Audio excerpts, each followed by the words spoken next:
पहला शमूएल अध्याय 20। योनातान द्वारा दाऊद की सहायता। फिर दाऊद रामा के नबायोत से भागा और योनातान के पास जाकर कहने लगा, मैंने क्या किया है? मुझसे क्या पाप हुआ? मैंने तेरे पिता की दृष्टि में ऐसा कौन सा अपराध किया है कि वह मेरे प्राण की खोज में रहता है? उसने उससे कहा, ऐसी बात नहीं है, तू मारा न जाएगा। सुन, मेरा पिता मुझको बिना बताए न तो कोई बड़ा काम करता है और न कोई छोटा।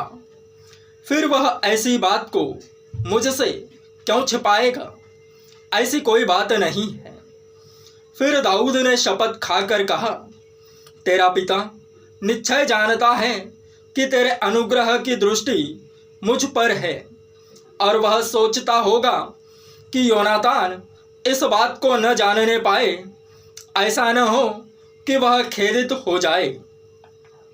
परंतु यहोवा के जीवन की शपथ और तेरे जीवन की शपथ निसंदेह मेरे और मृत्यु के बीच डगही भर का अंतर है। योनातान ने दाऊद से कहा, जो कुछ तेरा जी चाहे वही मैं तेरे लिए करूँगा। दाऊद ने योनातान से कहा, सुन, कल नया चांद होगा और मुझे उचित है कि राजा के साथ बैठकर भोजन करूं, परंतु तू मुझे विदा कर और मैं परसों सांझ तक मैदान में छिपा रहूँगा। यदि तेरा पिता मेरी कुछ चिंता करे तो कहना, दाऊद ने अपने नगर बैतलहम को शीघ्र जाने के लिए मुझसे विनती करके छुट्टी मांगी है, क्योंकि वहाँ उसके समस्त कुल के लिए वार्षिक यज्ञ है। यदि वह यो कहे, अच्छा, तब तो तेरे दास के लिए कुशल होगा, परंतु यदि उसका क्रोध बहुत भड़क उठे तो जान लेना कि उसने बुराई ठानी है, और तू अपने दास से कृपा का व्यवहार करना, क्योंकि तूने यहोवा की शपथ खिलाकर अपने दास को अपने साथ वाचा बंधाई है। परंतु यदि मुझसे कुछ अपराध हुआ हो तो तू आप मुझे मार डाल। तू मुझे अपने पिता के पास क्यों पहुँचाए? योनातान ने कहा, ऐसी बात कभी न होगी। यदि मैं निश्चय जानता कि मेरे पिता ने तुझसे बुराई करनी ठानी है तो क्या मैं तुझको न बताता? दाऊद ने योनातान से कहा, यदि तेरा पिता तुझको कठोर उत्तर दे तो कौन मुझे बताएगा? योनातान ने दाऊद से कहा, चल, हम मैदान को निकल जाए, और वे दोनों मैदान की ओर चले गए। तब योनातान दाऊद से कहने लगा, इज़राइल के परमेश्वर यहोवा की शपथ, जब मैं कल या परसों इसी समय अपने पिता का भेद पाऊं, तब यदि दाऊद की भलाई देखूं तो क्या मैं उसी समय तेरे पास दूत भेजकर तुझे न बताऊंगा? यदि मेरे पिता का मन तेरी बुराई करने का हो और मैं तुझ पर यह प्रकट करके तुझे विदा न करूं कि तू कुशल के साथ चला जाए, तो यहोवा योनातान से ऐसा ही वरन इससे भी अधिक करे। यहोवा तेरे साथ वैसा ही रहे जैसा वह मेरे पिता के साथ रहा, और न केवल जब तक मैं जीवित रहूं तब तक मुझ पर यहोवा की सी कृपा ऐसे करना कि मैं न मरूं, परंतु मेरे घराने पर से भी अपनी कृपा दृष्टि कभी न हटाना। वरन जब यहोवा दाऊद के हर एक शत्रु को पृथ्वी पर से नष्ट कर चुकेगा, तब भी ऐसा न करना। इस प्रकार योनातान ने दाऊद के घराने से यह कहकर वाचा बंधाई, यहोवा दाऊद के शत्रुओं से बदला ले और योनातान दाऊद से प्रेम रखता था और उसने उसको फिर शपथ खिलाई, क्योंकि वह उससे अपने प्राण के बराबर प्रेम रखता था। तब योनातान ने उससे कहा, कल नया चांद होगा और तेरी चिंता की जाएगी, क्योंकि तेरी कुर्सी खाली रहेगी और तू 3 दिन के बीतने पर तुरंत आना और उस स्थान पर जाकर जहाँ तू उस काम के दिन छिपा था, अर्थात एजेल नाम पत्थर के पास रहना। तब मैं उसकी ओर मानो अपने किसी ठहराए हुए चिन्ह पर 3 तीर चलाऊंगा। फिर मैं अपने टहलुए लड़के को यह कहकर भेजूंगा कि जाकर तीरों को ढूंढ ले आ। यदि मैं उस लड़के से साफ साफ कहूं, देख तीर इधर तेरे इस ओर है, तो तू उसे ले आ, तो तू आ जाना, क्योंकि यहोवा के जीवन की शपथ तेरे लिए कुशल को छोड़ और कुछ न होगा। परंतु यदि मैं लड़के से यूं कहूं, सुन तीर उधर तेरे उस ओर है, तो तू चले जाना, क्योंकि यहोवा ने तुझे विदा किया है। और उस बात के विषय जिसकी चर्चा मैंने और तूने आपस में की है, यहोवा मेरे और तेरे मध्य में सदा रहे।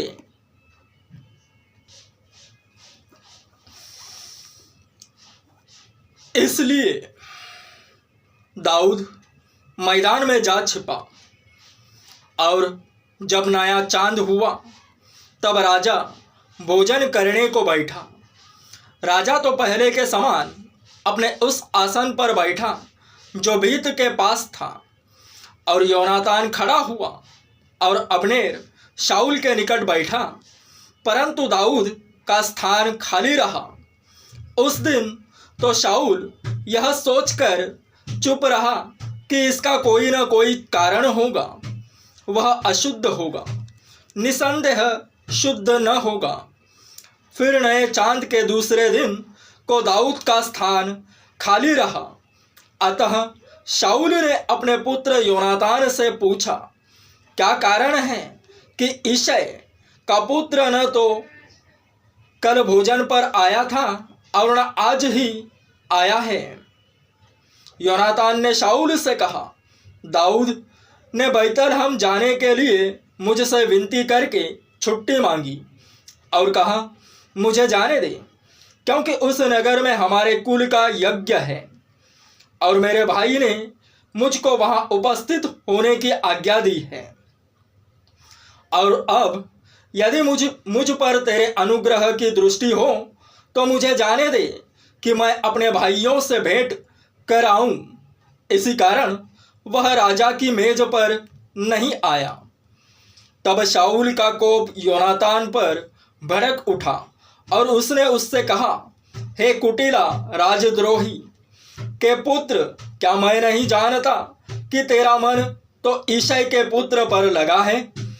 इससे तेरी आशा का टूटना और तेरी माता का अनादर ही होगा, क्योंकि जब तक यिशै का पुत्र भूमि पर जीवित रहेगा तब तक न तो तू और न तेरा राज्य स्थिर रहेगा।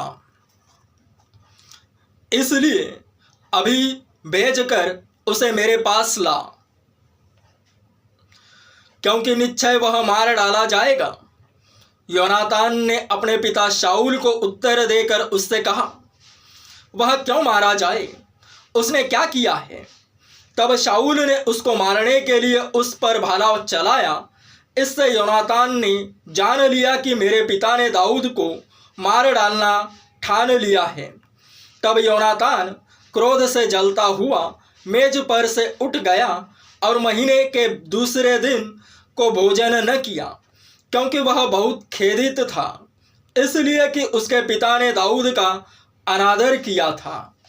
सवेरे योनातान एक छोटा लड़का संग लिए हुए मैदान में दाऊद के साथ ठहराए हुए स्थान को गया।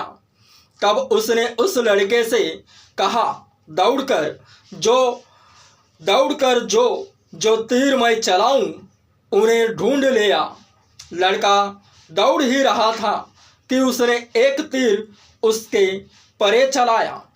जब लड़का योनातान के चलाए तीर के स्थान पर पहुंचा, तब योनातान ने उसके पीछे से पुकार के कहा, तीर तो तेरे उस ओर है। फिर योनातान ने लड़के के पीछे से पुकार के कहा, फुर्ती कर, ठहर मत। और योनातान का लड़का तीरों को बटोर के अपने स्वामी के पास ले आया। इसका भेद लड़का तो कुछ न जानता था, केवल योनातान और दाऊद उस बात को जानते थे। तब योनातान ने अपने हथियार उस लड़के को देकर कहा, जा इन्हें नगर को पहुंचा। ज्यों ही लड़का गया, त्यों ही दाऊद दक्षिण दिशा की ओर से निकला और भूमि पर औंधे मुंह गिर के 3 बार दंडवत की। तब उन्होंने एक दूसरे को चूमा और एक दूसरे के साथ रोए, परंतु दाऊद का रोना अधिक था।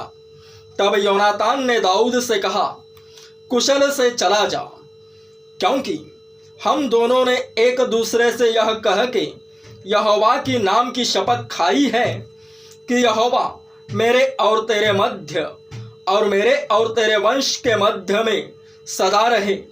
तब वह उठकर चला गया और योनातान नगर में गया।